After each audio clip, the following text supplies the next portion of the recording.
Hola, ¿qué tal? Yo soy el profe Paco Trejo y en este video hablaremos sobre el programa de aprendizajes clave para la educación integral. Este programa entró en vigencia en el año 2017, no sin antes mencionar que actualmente en educación básica se encuentran vigentes dos planes y programas de estudio. En algunos grados de educación primaria aún se encuentra vigente el programa 2011, específicamente en los grados de tercero a sexto. Asimismo, en educación secundaria, el programa 2011 se encuentra vigente en un grado y en educación preescolar también se encuentra vigente en un grado escolar. Entonces, en conclusión, aprendizaje es clave para la educación integral. Se encuentra vigente en 2 grados de preescolar, 2 grados de educación primaria y 2 grados de educación secundaria. El programa de aprendizaje es clave para la educación integral. Es un extenso documento de aproximadamente 680 páginas. Sin embargo, en este video abordaremos las ideas principales, las ideas centrales que corresponden y que deben de ser del conocimiento en común tanto del docente como del director y del supervisor escolar. Entonces, para iniciar con el estudio de este importante documento, hablaremos de un subtema que contiene el programa de aprendizajes clave, el cual es la vigencia del humanismo y sus valores. Educar a partir de valores humanistas implica formar en el respeto y la convivencia en la diversidad, en el aprecio por la dignidad humana sin distinción alguna, en las relaciones que promueven la solidaridad y en el rechazo a todas las formas de discriminación y violencia. Por lo tanto, la fraternidad y la igualdad, la promoción y el respeto a los derechos humanos, la democracia y la justicia, la equidad, la paz, la inclusión y la no discriminación son principios que deben traducirse en actitudes y prácticas que sustenten, inspiren y legitimen el quehacer educativo. En este subtema podemos establecer vínculos con lo que establece la Ley General de Educación. Recordemos que la Ley General de Educación en uno de sus capítulos habla sobre la educación humanista y coincide con lo que plantea el programa de aprendizajes clave, refiriéndose a la educación humanista como el fortalecimiento de valores como el respeto, la solidaridad, la fraternidad y la igualdad. ¿Para qué ofrecer una educación humanista? Pues para que los seres humanos, especialmente los niños, las niñas, los jóvenes y los adultos en nuestro país, sepan convivir de manera sana, pacífica, en la vida social, en la vida comunitaria. Otro de los elementos en común que deben comprender tanto docentes, directores y supervisores es el perfil de egreso de la educación obligatoria. Aquí es importante mencionar y recordar que la educación obligatoria, tal como lo establece el artículo tercero constitucional y como lo establece la Ley General de Educación, la educación obligatoria abarca inicial, preescolar, primaria y secundaria. A partir de estos niveles en la educación, se pretende fortalecer en los estudiantes de educación básica y media superior 11 ámbitos para así lograr el perfil de egreso. El primer ámbito es lenguaje y comunicación. Este ámbito principalmente lo vamos a fortalecer en el campo formativo de preescolar que lleva su mismo nombre, lenguaje y comunicación, asimismo en las asignaturas de español y de inglés. Sin embargo, este ámbito de lenguaje y comunicación es un ámbito que podemos fortalecer de manera transversal a lo largo del trabajo con las demás asignaturas y áreas de formación académica. Cuando enfrentamos a los estudiantes a la producción de un texto, a la comprensión de una lectura, a expresar las ideas principales de un texto leído, estamos propiciando y fortaleciendo el logro de este primer ámbito de lenguaje y comunicación, por citar un ejemplo. El ámbito 2, pensamiento matemático. En el caso de educación preescolar, lo vamos a fortalecer principalmente en el campo formativo que lleva su mismo nombre. En educación primaria y secundaria principalmente los fortalecemos en la asignatura de matemáticas. Todo contenido, todo aprendizaje esperado, todo propósito educativo que se relacione con la asignatura de matemáticas va a contribuir al logro de este ámbito del perfil de egreso de la educación obligatoria. Como número 3 tenemos el ámbito de exploración y comprensión del mundo natural y social. En el caso de la educación preescolar, este ámbito se va a fortalecer principalmente en el campo formativo que lleva su mismo nombre. En el caso de educación primaria y secundaria lo podemos fortalecer mediante el trabajo con las asignaturas, por ejemplo, de ciencias naturales, geografía e historia en educación primaria, de ciencias, de biología, de física, de química en educación secundaria. El ámbito 4, pensamiento crítico y solución de problemas. Este es un ámbito transversal que podemos fortalecer en los estudiantes de la educación obligatoria en distintas asignaturas y áreas.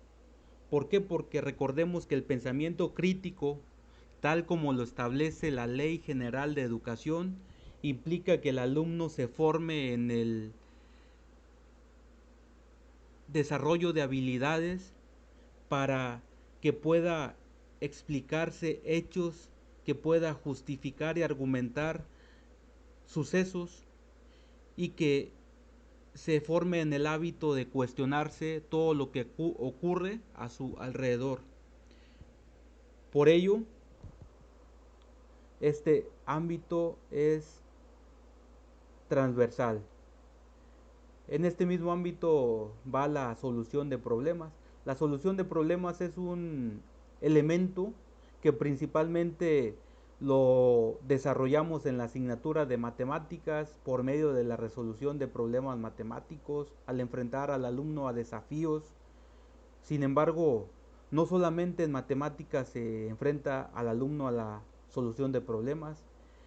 En la asignatura de geografía, por ejemplo, en primaria y secundaria, se puede trabajar el logro de los aprendizajes esperados a través de la identificación de problemáticas que se presenten en la comunidad, en el estado, en el país, en el continente o a nivel mundial.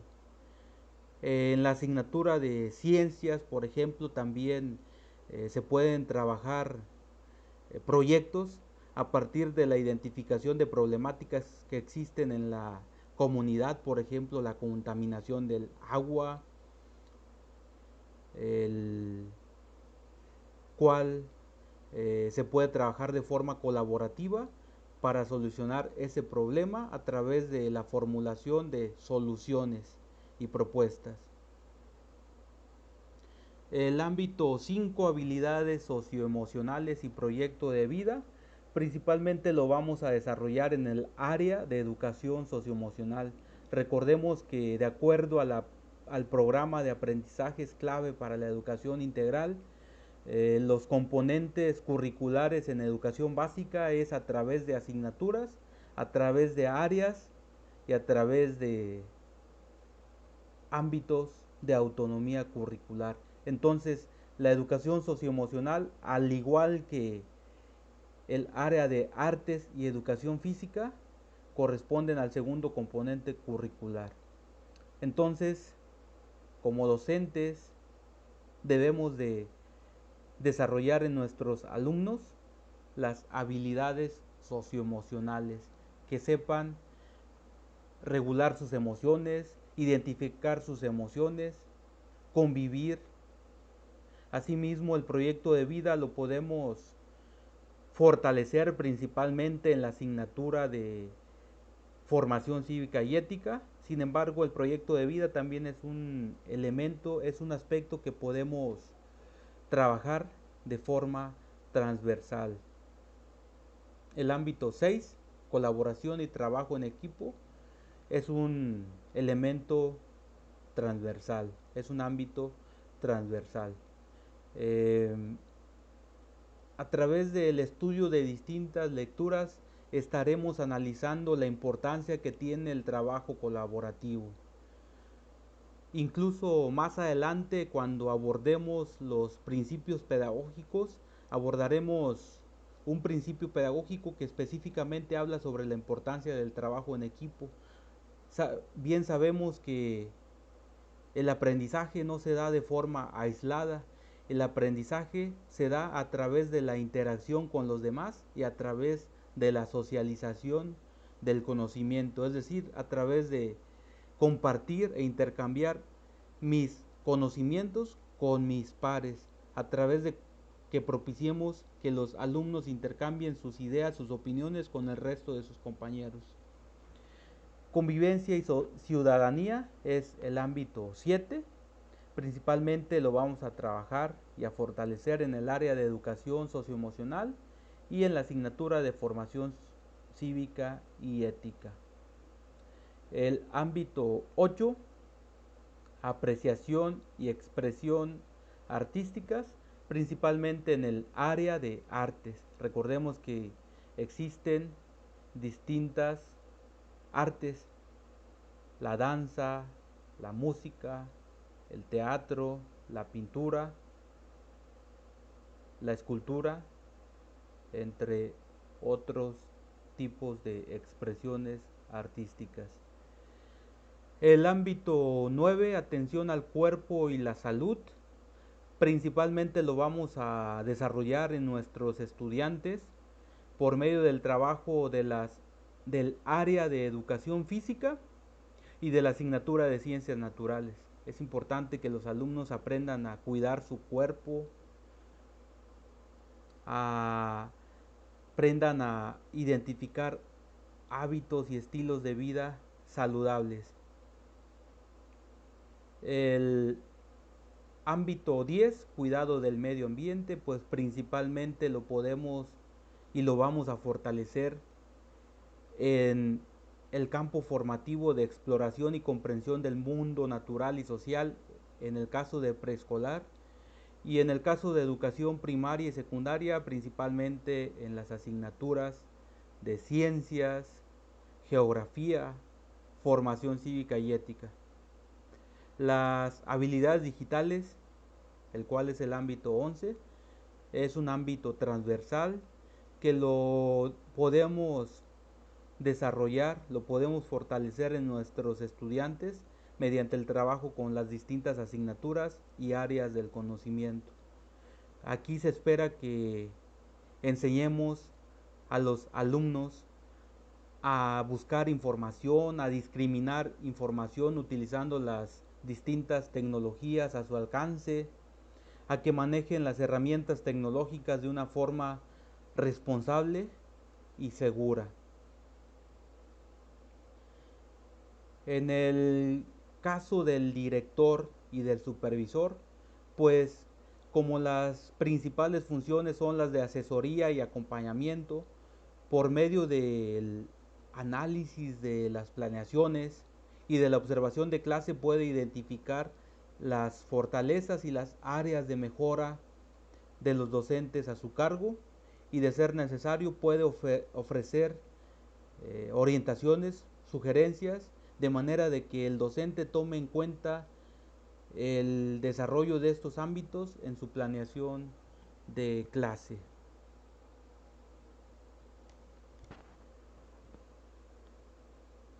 Otro de los apartados que se incluyen en el programa de aprendizaje es clave para la educación integral es lo referente a los estadios de desarrollo, a las etapas de desarrollo. Así que tenemos, de acuerdo al programa de aprendizajes clave, clasificados a los estudiantes de educación básica desde los 0 hasta los 16 años en 4 etapas. Estas etapas coinciden con el análisis de un libro que se llama El desarrollo del niño y del adolescente de Judith Mies. En este caso, la primera etapa, que va de los 0 a los 3 años, es la etapa que se caracteriza por ser la etapa en la que más cambios ocurren en el ser humano. En esta etapa normalmente es en la etapa en la que el infante aprende a dar sus primeros pasos, aprende a dar sus primeras palabras. Quienes deben de enfocarse en las características de esta primera etapa principalmente son las maestras y los maestros que desempeñan su función en el nivel de educación inicial y preescolar. La segunda etapa va de los 4 a los 7 años, tentativamente abarca desde segundo grado de preescolar hasta segundo grado de primaria. Entonces, en esta etapa se deben de centrar los docentes que trabajan en los niveles de preescolar y primaria. Las características de los niños entre 4 y 7 años es que tienen mucha imaginación, se cuestionan el porqué de las cosas. En esta etapa es la ideal para que los alumnos se apropien del lenguaje escrito. Es por ello que, de acuerdo al análisis de algunos acuerdos sobre evaluación, nos mencionan que el alumno aprueba primer grado automáticamente. De primero a segundo grado no los debemos de reprobar, y mucho menos a causa de que el alumno no haya aprendido a leer y a escribir. ¿Por qué? Porque de acuerdo a estos estadios de desarrollo, el alumno tiene hasta los 7 años para aprender el lenguaje escrito. El alumno es muy curioso en esta etapa. El alumno se caracteriza por ser egocéntrico. En esta etapa vamos a identificar que hay dificultades para que el alumno pueda integrarse al trabajo en equipos. Es la etapa ideal para que el alumno aprenda símbolos y palabras, tal como lo acabo de mencionar hace unos momentos. Es la etapa ideal para la apropiación del lenguaje escrito. Esta tabla la completé con base al análisis del programa de aprendizajes clave, pero también con base al análisis del libro Desarrollo del niño y del adolescente de Judith Mies. La tercera etapa va de los 8 a los 12 años. Tentativamente abarca desde el tercero de primaria hasta sexto grado de primaria. En esta etapa los alumnos se caracterizan por tener un mayor nivel de independencia, es decir, ya pueden realizar sus tareas escolares por sí solos, en comparación con la segunda etapa de que el alumno necesita estar bajo la vigilancia, bajo el acompañamiento de un adulto. En esta tercera etapa ya el alumno puede trabajar de forma autónoma. En esta etapa los alumnos aprenden a identificar el sentido del bien y del mal. Sin embargo, en esta etapa los niños y las niñas se caracterizan por tener esa necesidad de ser queridos y aceptados. aprenden y empiezan a integrarse a grupos. Esta etapa es la ideal para fomentar y desarrollar el trabajo colaborativo, el trabajo en equipos. Asimismo, en esta etapa, de acuerdo a Jean Piaget, los alumnos se encuentran en la etapa de las operaciones lógicas, es decir, aprenden a seriar, a clasificar. Jean Piaget califica esta etapa como el niño práctico. Aquí se sugiere que propiciemos el aprendizaje de nuestros alumnos por medio del uso de actividades prácticas mediante la utilización de material concreto, mediante la implementación de experimentos. La cuarta etapa, de los 13 a los 16 años, tentativamente va desde primer grado de secundaria hasta primer grado de educación media superior. En esta etapa los alumnos adquieren su identidad tanto personal como comunitaria. En esta etapa los estudiantes fortalecen su capacidad argumentativa, es decir, en esta etapa se empiezan a notar cambios en los cuales los estudiantes se cuestionan el sentido de ciertos hechos, aprenden a justificar y a argumentar razones. Jean Piaget resume esta etapa como el niño reflexivo porque es la etapa ideal para desarrollar o fortalecer el razonamiento lógico matemático.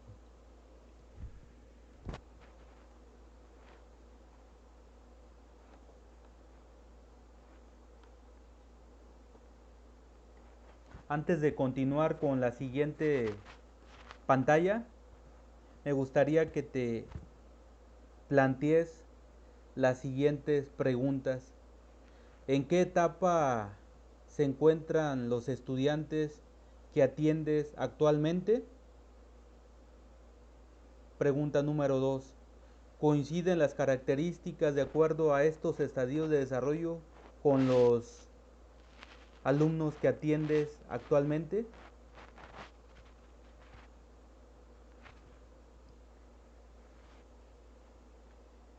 Bien, continuamos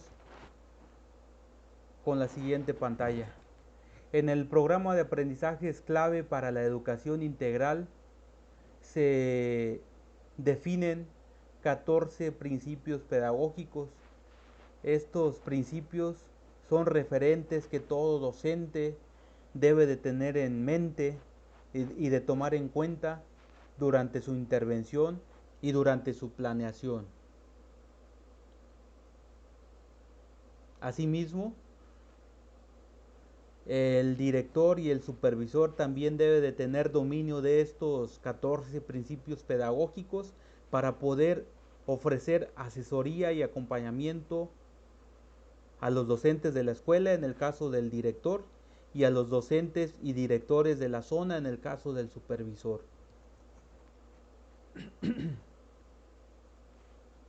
El principio 1 se titula Poner al estudiante y su aprendizaje en el centro del proceso educativo.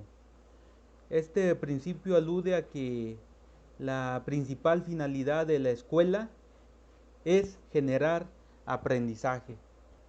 Es por ello que como docentes debemos de tener en mente siempre el implementar actividades desafiantes, retadoras, llamativas para así poder propiciar el logro del aprendizaje de todos los estudiantes que atendemos. El principio pedagógico número 2 se titula Tener en cuenta los saberes previos de los estudiantes. Y como palabra clave tengo resaltado conectar. Es decir, nosotros como docentes debemos de conectar lo que el alumno ya trae de casa, esos saberes previos, con lo nuevo que buscamos que aprendan.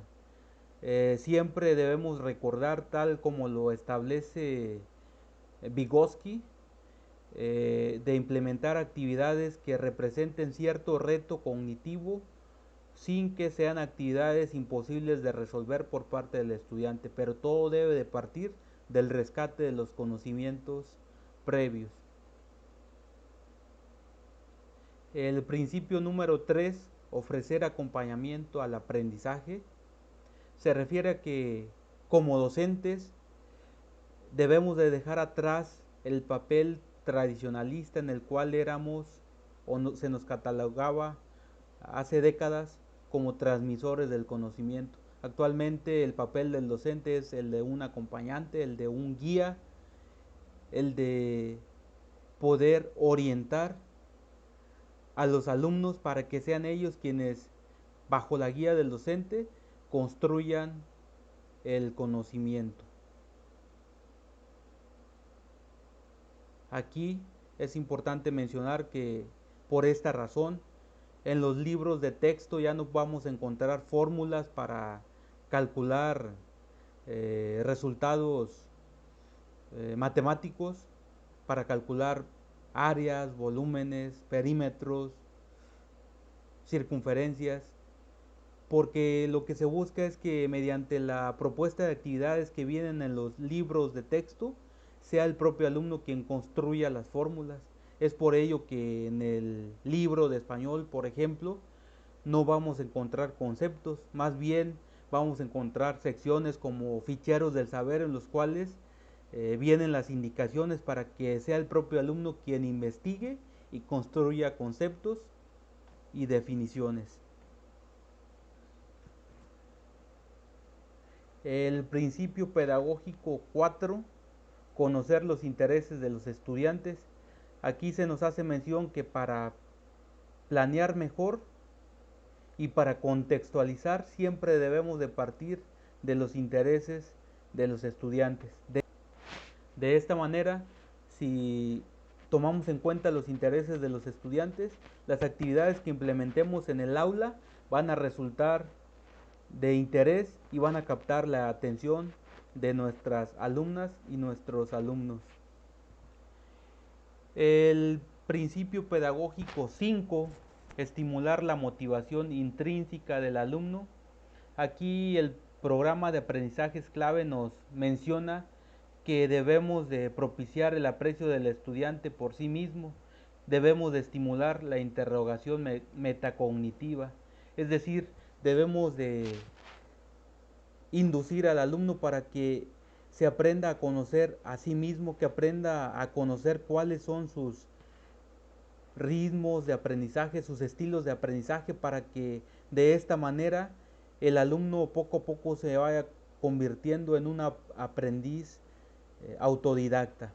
Asimismo debemos de propiciar en el alumno la reflexión sobre la importancia que tienen los conocimientos que aprenderá en la escuela para la aplicación en su vida práctica. De esta manera propiciaremos y desarrollaremos la motivación intrínseca del alumno. El principio 6, reconocer la naturaleza social del conocimiento. Aquí nos menciona que el alumno va a aprender por medio de la interacción social, por medio del trabajo en grupos, por medio del trabajo colaborativo. Como les mencioné anteriormente, la mejor forma de aprender es por medio del compartir nuestras ideas, nuestras opiniones, por medio de la comparación de procedimientos, por medio de validar resultados.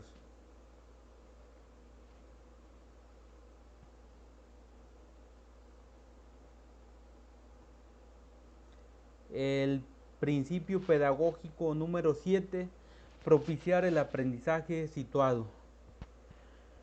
En este caso, no es algo nuevo. Sobre el aprendizaje situado se viene hablando desde décadas atrás, solamente que dependiendo del autor que se analice, lo podemos encontrar denominado de distintas maneras. Hay quienes le llaman el aprendizaje basado en problemas, las situaciones auténticas, situaciones reales. Y aquí no es otra cosa más que buscar relacionar lo que vemos en clase con su vida cotidiana. Queremos fortalecer, por ejemplo, el cálculo de áreas y nos encontramos en una comunidad rural en la cual los alumnos están familiarizados con los cultivos, con los campos, con los potreros, con las parcelas.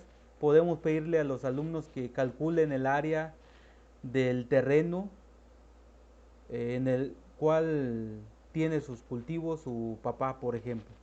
Esta misma situación no la podemos aplicar en una zona residencial porque los alumnos no están familiarizados en ese contexto. Entonces, a eso es a lo que se refiere propiciar el aprendizaje situado.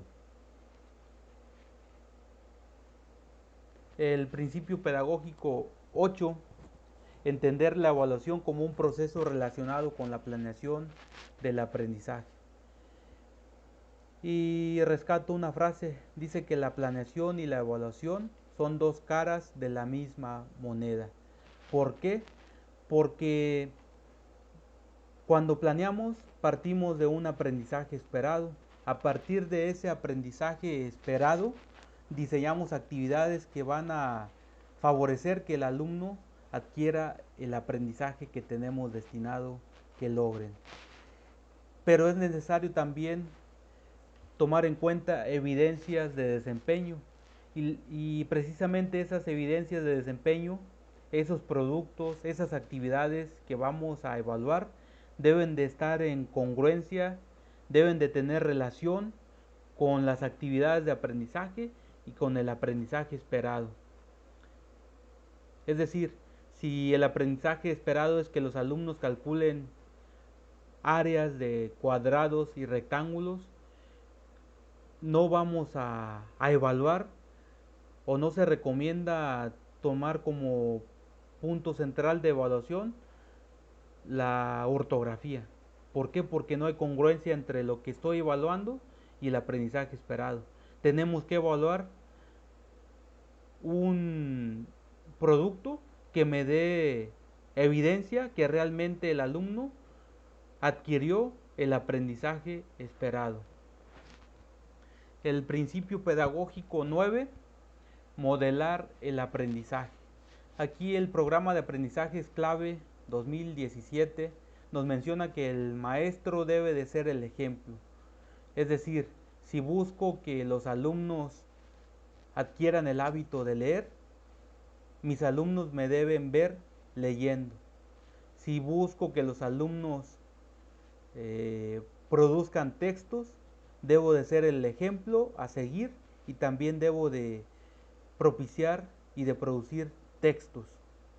Si deseo que los alumnos fortalezcan su habilidad para buscar información, yo como docente también debo de implementar la búsqueda de información, la búsqueda de estrategias innovadoras y de implementarlas en mi grupo de estudiantes. El principio pedagógico 10, valorar el aprendizaje informal.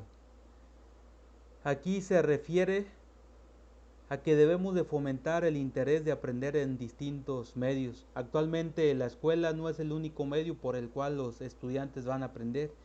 En nuestra vida actual estamos rodeados de infinidad de medios de información. Es por ello que debemos de aprovechar de forma positiva esos medios de información para propiciar que el alumno aprenda de manera responsable y segura. El principio pedagógico 11, promover la interdisciplina. Aquí no es otra cosa más que llevar a cabo actividades transversales. El programa de aprendizajes clave nos menciona que debemos de buscar la manera en la medida de lo posible de relacionar asignaturas, áreas y ámbitos. El principio 12, favorecer la cultura del aprendizaje. Aquí el programa de aprendizajes clave para la educación integral nos menciona que debemos de propiciar la autonomía del aprendiz. Es decir, actualmente se busca desarrollar estudiantes autodidactas que adquieran la habilidad de aprender por sí solos. Es por ello que se recomienda que fortalezcamos sus habilidades para la comprensión lectora, para la resolución de problemas, para la búsqueda de información. El principio pedagógico número 13, apreciar la diversidad como fuente de riqueza para el aprendizaje. La frase central que rescato es que debemos de llevar a cabo una práctica basada en la inclusión. Y como lo menciona el artículo 3 constitucional, como lo menciona la Ley General de Educación, como lo menciona la Estrategia para la Equidad e Inclusión en Educación Básica, debemos de favorecer el aprendizaje de todos los alumnos a través de tomar en cuenta en nuestra planeación los distintos ritmos de aprendizaje, los distintos estilos de aprendizaje, sus intereses y sus necesidades, para poder así disminuir las barreras para el aprendizaje y la participación que pudiesen enfrentar los estudiantes que atendemos. Por último, el principio pedagógico número 14, usar la disciplina como apoyo al aprendizaje.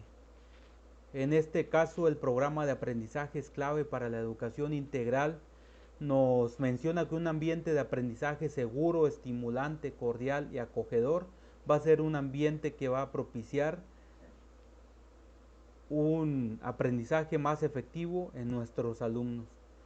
Por lo tanto, es importante tomar en cuenta los distintos elementos que tenemos disponibles en nuestro entorno para poder acondicionar ese espacio áulico de manera que sea estimulante, cordial y acogedor. Asimismo, se recomienda utilizar la luz natural. Esto lo tomo con base a otras lecturas que he analizado.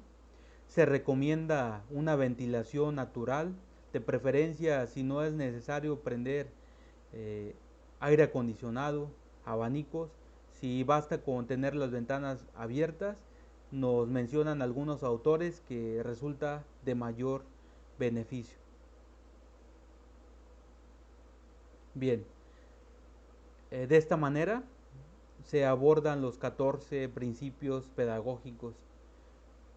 Antes de continuar con el siguiente subtema, me gustaría que reflexionaras y que anotaras en una hoja en blanco de qué manera pones en práctica tú cada uno de estos 14 principios pedagógicos, tomando como referencia tu experiencia y tomando como referencia la información que te acabo de compartir.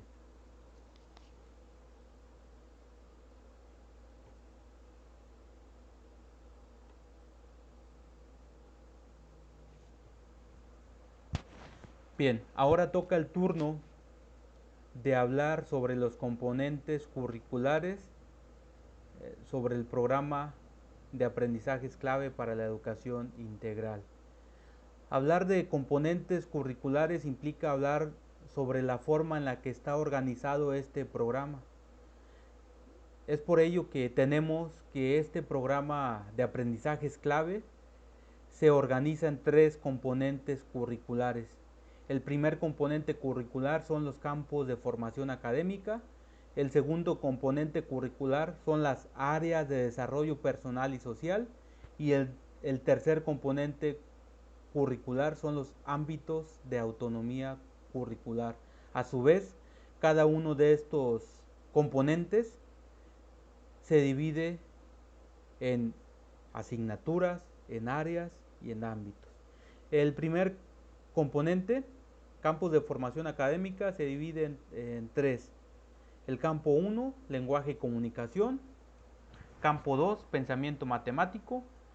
Campo 3, exploración y comprensión del mundo natural y social. Estos 3 campos a su vez se pueden dividir en asignaturas en primaria y secundaria. El campo de lenguaje y comunicación, aquí se integra por las asignaturas de español, de lengua materna y de segunda lengua inglés. Pensamiento matemático se integra por matemáticas. Y el campo de exploración y comprensión del mundo natural y social se integra principalmente en primaria por historia, geografía, ciencias naturales, conocimiento del medio. En secundaria, historia, geografía, biología, física, química. El segundo componente curricular, área de desarrollo personal y social, se divide en 3 áreas. Una de ellas es artes, otra es educación socioemocional y otra es educación física. El último componente, ámbitos de autonomía curricular, se divide en 5. Uno de estos ámbitos es ampliar la formación académica, otro es potenciar el desarrollo personal y social, el otro es nuevos contenidos relevantes, uno más es conocimientos regionales y por último proyectos de impacto social. Aquí es importante mencionar que debido a que estuvimos 2 años en pandemia, es muy común que no estemos tan familiarizados con este ámbito. Además de que recordemos que el programa de aprendizajes clave no está vigente en todos los grados que corresponden a los 3 niveles de educación básica. En próximas diapositivas hablaremos en qué consiste cada uno de estos 5 ámbitos.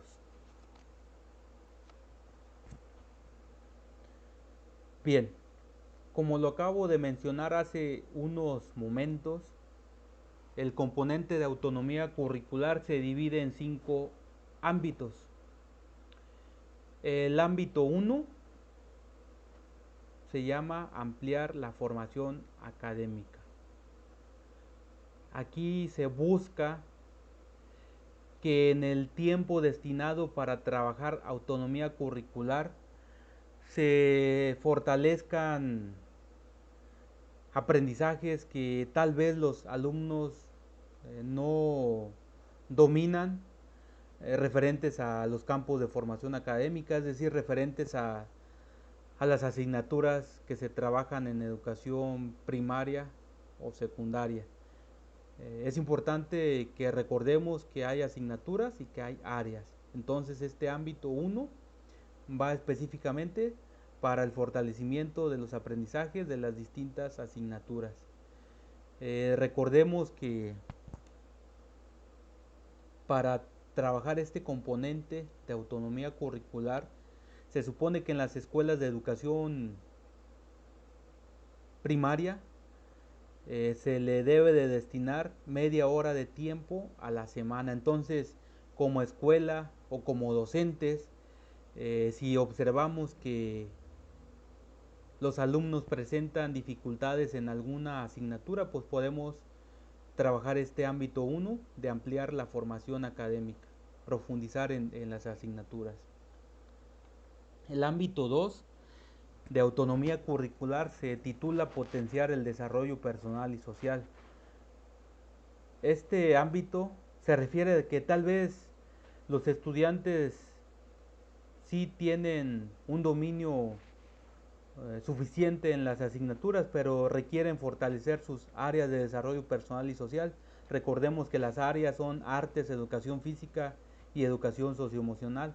Entonces, si es el caso, si hay esa necesidad, la media hora que tenemos destinada para utilizarla a la semana en educación primaria o en educación secundaria, podemos profundizar en el conocimiento de las artes, la educación física o la educación socioemocional. El ámbito 3, nuevos contenidos relevantes. Aquí se refiere a de que tal vez los alumnos tienen un logro de los aprendizajes suficiente tanto en las asignaturas como en las áreas y vemos la necesidad de incluir nuevos contenidos que surgen a partir de los temas de interés de los estudiantes. Entonces, en esa hora destinada a la semana en primaria o secundaria, podemos incluir nuevos temas. Recordemos que antes de la pandemia, en la fase intensiva de Consejo Técnico Escolar se nos sugería implementar encuestas a alumnos, madres y padres de familia para detectar intereses, para detectar necesidades. Entonces se supone que a partir de esas encuestas, que las debimos de hacer un hábito al inicio de cada ciclo escolar, surgen temas de interés de los estudiantes. A partir de esos temas de interés podemos implementarlos durante el ciclo escolar en ese espacio destinado de media hora. El ámbito 4, conocimientos regionales. Aquí se refiere a que si los alumnos están bien tanto en asignaturas, en áreas, no hay temas de interés, podemos fortalecer la identidad de los alumnos. A eso se refieren los conocimientos regionales. Tal vez incluir temas en los cuales los alumnos conozcan los platillos típicos de su comunidad o de su región, los trajes típicos, la flora, la fauna, por citar ejemplos. El ámbito 5, proyectos de impacto social. Este ámbito de autonomía curricular busca fortalecer los vínculos entre la escuela y la comunidad. Aquí se pueden implementar talleres, implementar actividades, por ejemplo, la elaboración del huerto escolar, la elaboración de recetas de platillos típicos de la región, entre otros. Bien, en este caso, si se te presenta alguna duda referente al ámbito de autonomía curricular, toma nota y a la brevedad lo vamos a aclarar.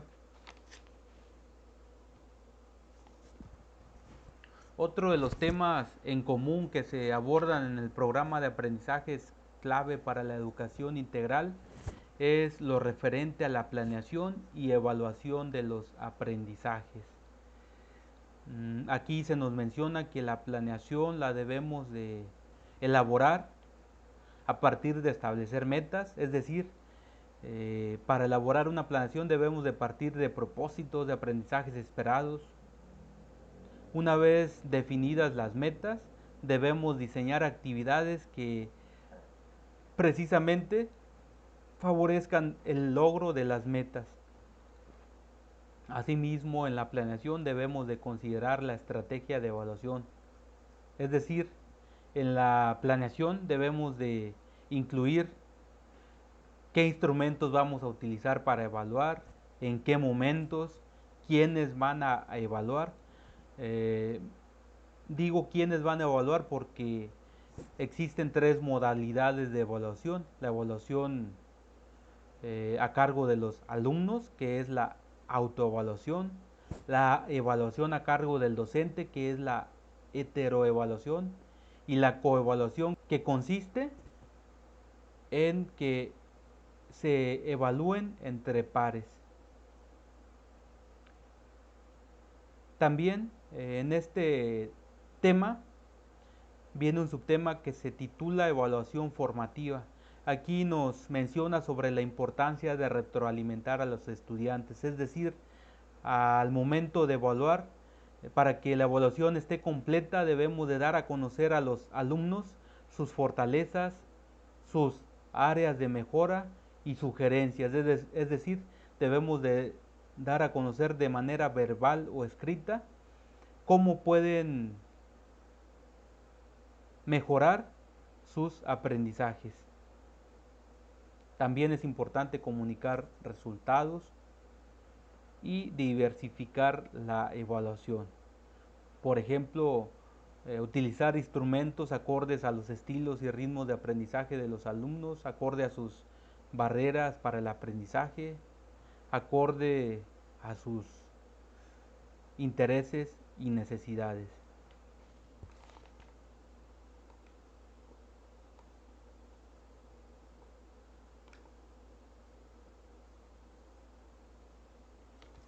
Ya para cerrar este video, tenemos un ejemplo de dos reactivos.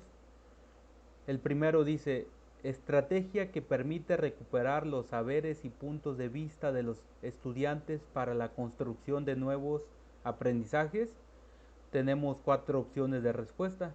Opción A: utilizar actividades que involucren juego de roles en la clase.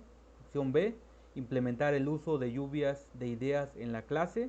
Opción C: realizar preguntas detonadoras durante la clase. Opción D: elaborar cuadros conceptuales con la información vista en clase. Para ti, ¿cuál es la opción correcta? Toma nota en tu cuaderno y a la brevedad lo compartiremos.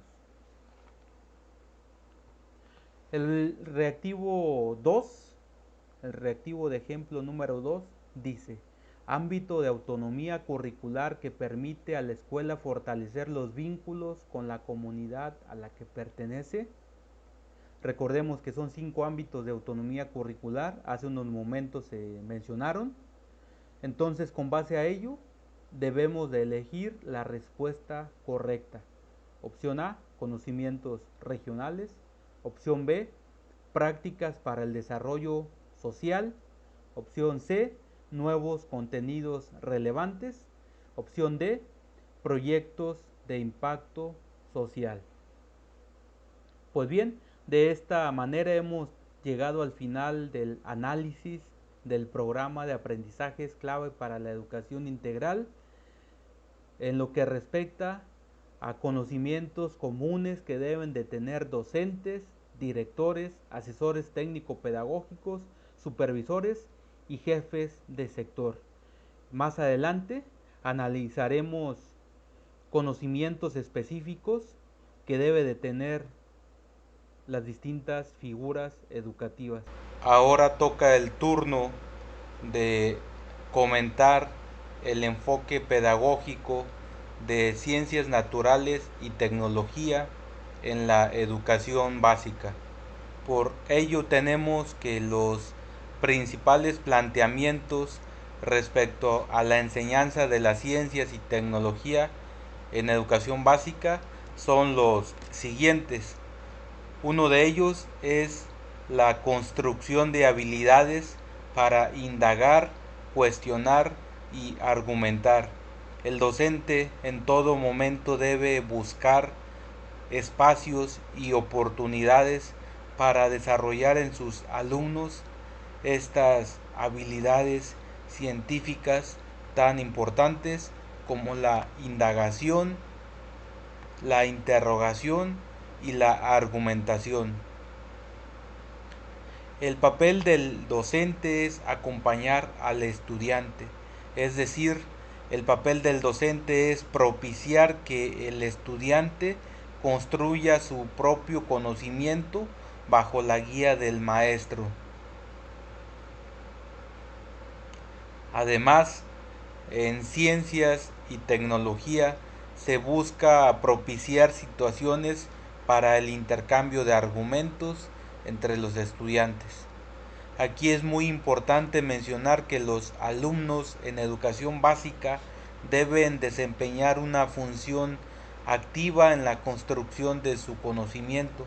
Para ello es muy importante que se generen oportunidades, prácticas que van a propiciar la construcción de conocimientos en los alumnos.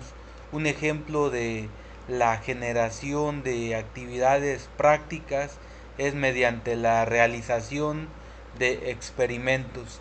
Entonces, al enseñar ciencias y tecnología en educación básica, es indispensable que el docente lleve a cabo experimentos que van a permitir que el alumno construya sus propios conocimientos. Además, es importante que las actividades que se implementen dentro del aula sean contextualizadas y accesibles. ¿A qué se refiere con actividades contextualizadas?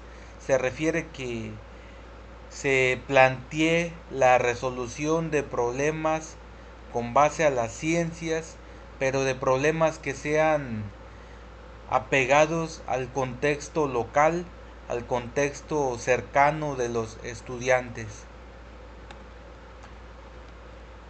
Respecto a las orientaciones didácticas, vamos a encontrar que van muy apegadas a lo que plantea el enfoque pedagógico. En el enfoque pedagógico se plantea propiciar la resolución de problemas propios del contexto local o auténticos, o también se les puede llamar actividades contextualizadas. Se sugiere alternar y complementar el trabajo individual y grupal, es decir, se recomienda que en el trabajo diario de las ciencias y la tecnología se propicien distintas formas de organizar a los estudiantes de acuerdo a los requerimientos de las actividades y de acuerdo a las características de cada uno de los alumnos que conforman el grupo. Entonces, habrá ocasiones en las cuales será necesario organizarlos de manera individual, pero en algunas otras será importante organizar a los alumnos en parejas, en equipos o de manera grupal.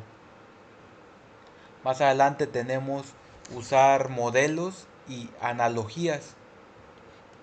Aquí se recomienda que mediante el trabajo con las ciencias y la tecnología se lleven a cabo la construcción de maquetas, a eso se refiere el uso de modelos, y elaborar redes conceptuales, es decir, se recomienda utilizar como estrategia de enseñanza para generar aprendizajes el uso de organizadores gráficos como mapas mentales, mapas conceptuales, cuadros sinópticos. También es importante que el docente les brinde el suficiente tiempo y los espacios adecuados para el desarrollo de procesos cognitivos, es decir, para propiciar el aprendizaje de los estudiantes. Y no solamente en el trabajo con ciencias y tecnología, sino que esta sugerencia de ofrecer espacios pertinentes y tiempos suficientes es en general para el trabajo con cada una de las asignaturas y cada una de las áreas. También en las orientaciones didácticas se menciona la importancia de los experimentos, las actividades prácticas y las actividades en donde los alumnos tengan que explorar la naturaleza, ya que estos tres aspectos van a favorecer que el alumno construya su conocimiento científico. Otra recomendación general para cada una de las asignaturas y áreas es partir de los intereses de los alumnos. Por último, también se recomienda aprovechar todos los recursos y materiales didácticos disponibles en el entorno de la escuela, como el propio cuerpo, el uso de los libros de las bibliotecas escolar o de aula, si en la escuela se cuentan con videos, fotografías, imágenes, también se puede hacer uso de ellas, encargarle a los alumnos notas de periódico, revistas de divulgación científica, entre otros recursos que se encuentren disponibles en el entorno de la escuela. Como parte de las sugerencias de evaluación, tenemos algunas ideas centrales. La primera es evaluar para mejorar. Es importante que el docente tenga en mente que la evaluación permite mejorar tanto los aprendizajes de los estudiantes como la propia práctica docente. ¿Por qué? Porque al evaluar vamos a identificar los principales errores que están teniendo los estudiantes. Tenemos que indagar cuáles son las causas de esos errores y tratar de superar dichas dificultades. Todo ello mediante la evaluación en distintos momentos, tanto al inicio mediante la evaluación diagnóstica, durante el proceso mediante la evaluación formativa y al final. La evaluación permite mejorar las prácticas porque mediante el análisis de cada una de las evidencias de los alumnos y mediante el resultado de las mismas, el docente va a identificar qué estrategias didácticas están generando aprendizajes en los estudiantes, pero también va a identificar cuáles actividades que está implementando no están dando los resultados esperados. Se recomienda que al inicio de un tema, de un proyecto, de una lección, se compartan los criterios de evaluación con los estudiantes y de ser posible también con los padres de familia. Es importante que el docente implemente la autoevaluación en sus alumnos. ¿Y en qué consiste la autoevaluación? Consiste en que el alumno va a evaluar su propio proceso de aprendizaje. Mediante estas autoevaluaciones, el alumno va a identificar de qué forma aprende, qué estilo de aprendizaje tiene y qué necesita para poder mejorar en próximas sesiones. También es muy importante tener en mente que los referentes para evaluar son los aprendizajes esperados. Por ello, la planeación, la secuencia de actividades didácticas y la estrategia de evaluación deben de tener total congruencia. Asimismo, se recomienda evaluar situaciones auténticas. ¿A qué se refiere ello? Como vimos en las orientaciones didácticas y en el enfoque pedagógico, se recomienda enfrentar a los estudiantes a la resolución de problemas que se encuentran en su contexto cercano, y todo ello implica que el alumno esté trabajando mediante situaciones auténticas. Entonces, el desempeño que tienen los estudiantes en la resolución de problemas cercanos a su contexto son referentes que debe de tomar en cuenta el docente para evaluar. Por último, se mencionan algunos instrumentos que le van a permitir al docente recabar información para evaluar el desempeño de sus alumnos. Por ello se recomienda el uso de listas de cotejo, el portafolio de evidencias, las rúbricas, los mapas conceptuales, incluso las pruebas objetivas, entre otros instrumentos que el docente considere pertinentes y que le van a permitir evaluar el desempeño de los estudiantes y el logro de los aprendizajes esperados. Es así como hemos llegado a la parte final de este video.